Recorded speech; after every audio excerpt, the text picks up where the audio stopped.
मैं आपके साथ हूं।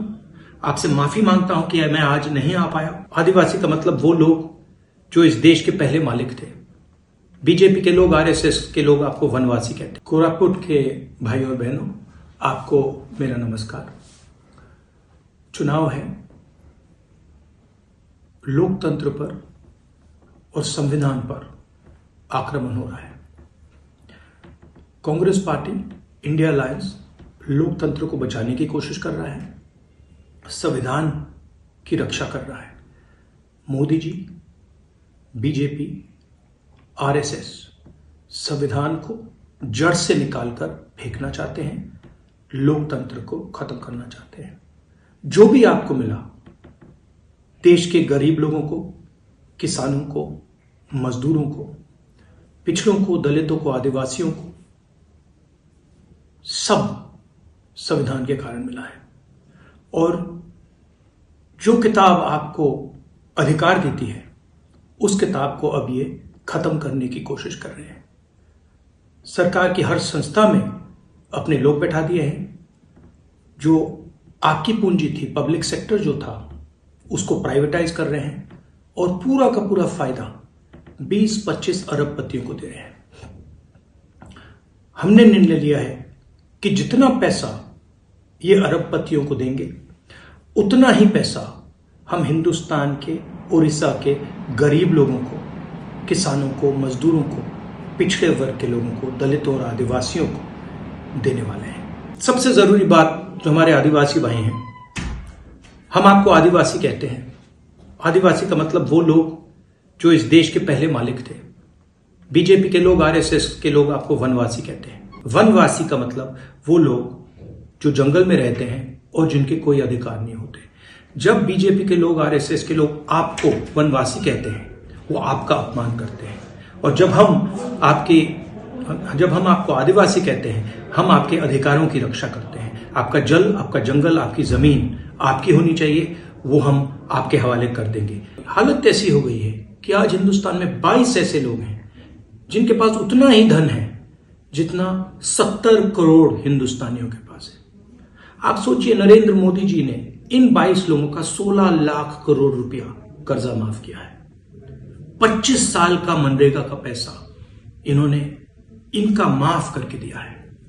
किसानों की हमने कर्जा माफी की थी। अगर आप वही कर्जा माफी 24 बार करें, हर साल 24 साल के लिए करें, तब 16 लाख करोड़ रुपए बनता है। इतना पैसा नरेंद्र मोदी जी ने अदानी जैसे लोगों को दिया है। उनके मित्र हैं, उनके जानकार हैं और पूरा का पूरा देश का धन उनको दिया जा रहा है। तो अब सवाल उठता है, कांग्रेस पार्टी स्थिति को बदलने के लिए क्या करेगी? हम आपके लिए 5 गारंटियां ला रहे हैं। सबसे पहले, हिंदुस्तान की हर गरीब परिवार की लिस्ट बनेगी। परिवार में एक महिला चुनी जाएगी और उस महिला के बैंक अकाउंट में साल के 1 लाख रुपए, महीने के 8,500 रुपए खटाखट खटाखट खटाखट उस दिन तक मिलेंगे जिस दिन तक वो परिवार गरीबी रेखा से निकल ना जाए। ये हमारी पहली गारंटी, इसका नाम महालक्ष्मी। दूसरी गारंटी, पहली नौकरी पक्की। नरेंद्र मोदी जी ने नोटबंदी की, गलत जीएसटी लागू की, करोड़ों युवाओं को बेरोजगार बनाया।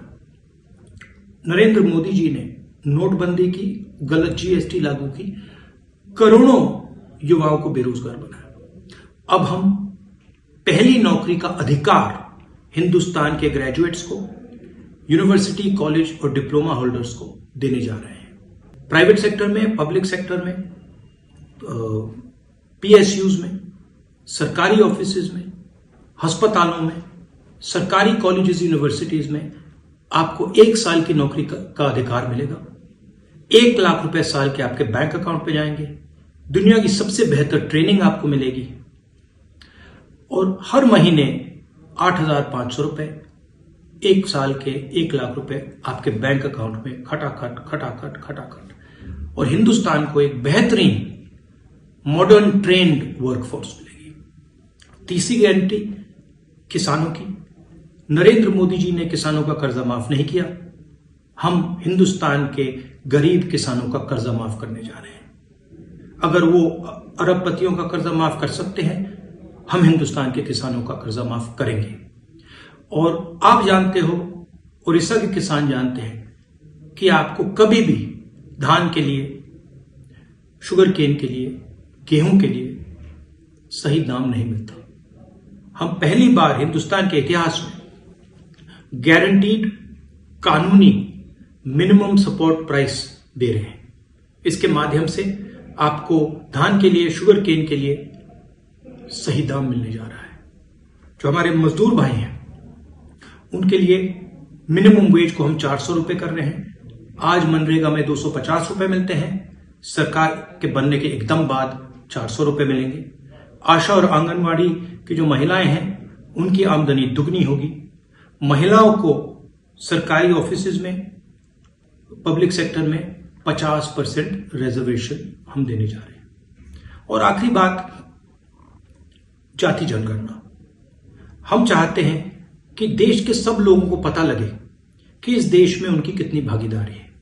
दलितों को, आदिवासियों को, पिछड़ों को, गरीब जनरल कास्ट के लोगों को, माइनॉरिटीज को यह पता होना चाहिए कि इस देश में वो कितने हैं और इस देश की जो संस्थाएं हैं, इस देश का जो धन है, उसकी कितनी भागीदारी उनके हाथ में है। इसके लिए जाति जनगणना एक क्रांतिकारी कानून होगा और इसको भी हम लागू करने जा रहे हैं। भाई और बहनों, याद रखिए, हम सब मिलकर कॉन्स्टिट्यूशन की, संविधान की रक्षा कर रहे हैं।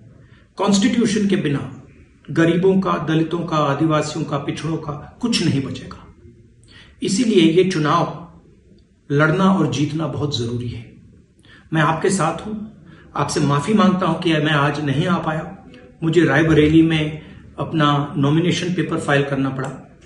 मैं कुछ ही समय में आपसे मिलने आऊंगा। बहुत बहुत धन्यवाद। नमस्कार। जय हिंद, जय उड़ीसा।